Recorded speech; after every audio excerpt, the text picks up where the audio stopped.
मित्रांनो, राहुल गांधींचा छात्रों की गूंज हा कार्यक्रम पुण्यामध्ये झालेला आहे. आणि हा कार्यक्रम झाल्यानंतर तुम्ही जर तो कार्यक्रम पाहिला असेल तर तुम्हाला लक्षात येईल की 2014 मध्ये ज्या पद्धतीनं मोदींच्या सभा चाललेल्या, डिजिटल सभा चालू होत्या, त्यांच्या सभांचा जो प्रकार होता तो लोकांसाठी नवीन होता. आणि त्यामुळे लोक त्या गोष्टीकडे अट्रॅक्ट होत होते. काहीतरी नवीन घेऊन आलेत, काहीतरी चांगलं घेऊन आलेत, म्हणून त्या दृष्टीने मोदींच्याकडे पाहिलं जात होतं. तशीच काहीशी परिस्थिती आता राहुल गांधींच्या बाबतीत होताना दिसते.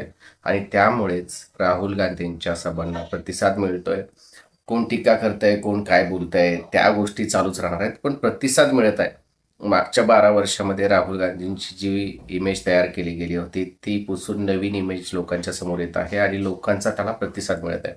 आणि हा प्रतिसादच आताच्या सरकारला धोकादायक ठरू शकतो. त्यामुळं त्यांनी यापुढे राहुल गांधींवरती टीका करण्यापेक्षा आपण कोणत्या पद्धतीनं आपली नवीन लोक लॉन्च करू शकतो किंवा आपले मुद्दे चांगल्या पद्धतीनं लोकांसमोर मांडू शकतो, चांगल्या पद्धतीनं सरकारची कामं घेऊन जाऊ शकतो, या गोष्टीकडे लक्ष देणं गरजेचं आहे. कारण विरोधी पक्षनेते म्हणून राहुल गांधी यांनी एक पाऊल पुढे टाकलेलं आहे. आणि त्यांना जर कॉम्पिटिशन द्यायचं असेल तर तेच जे जुने मुद्दे होते 12 वर्षापासून चालू असलेले तेच मुद्दे घेऊन तुम्ही समोर येत असाल तर त्याचा काहीही प्रभाव पडणार नाही.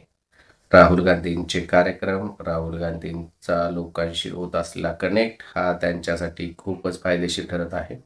आणि त्याच वेळी जे भारतीय जनता पार्टी म्हणजे जे सरकारमध्ये आहेत महाराष्ट्रामध्ये सुद्धा आणि देशामध्ये सुद्धा, ते त्यांचा विरोध करण्याचा ज्या प्रकारे प्रयत्न करतायत तो विरोध त्यांच्यावरतीच उलटू शकतो. जसं काल भाजपच्या कार्यकर्त्यांनी COEPच्या हॉस्टेलमध्ये राडा केला किंवा काँग्रेसच्या कार्यकर्त्यांनी राडा केला, म्हणजे राडा दोन्ही साईडून केला असू शकतो, पण आता वातावरण बदलते.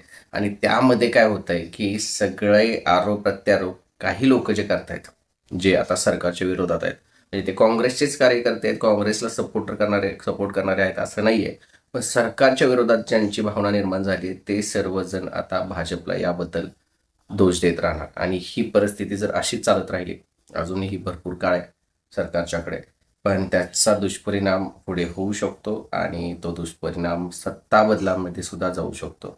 तरी काँग्रेसचे भरपूर नेते जे भाजपला डायरेक्ट इनडायरेक्ट सपोर्ट करत असतात किंवा लोकांमध्ये तेवढे मिसळत नाहीत, त्यामुळे महाराष्ट्र भाजप थोडीफार चांगल्या पद्धतीनं स्ट्रॉंग आहे असं म्हणू शकतो. पण जे सेंट्रल गव्हर्नमेंट किंवा देश पातळीवरचं राजकारण आहे त्यामध्ये तर अशाच पद्धतीनं राहुल गांधींचं सभा किंवा लोकांशी कनेक्ट राहिला तर त्याचा नक्कीच परिणाम आपल्याला दिसून येईल.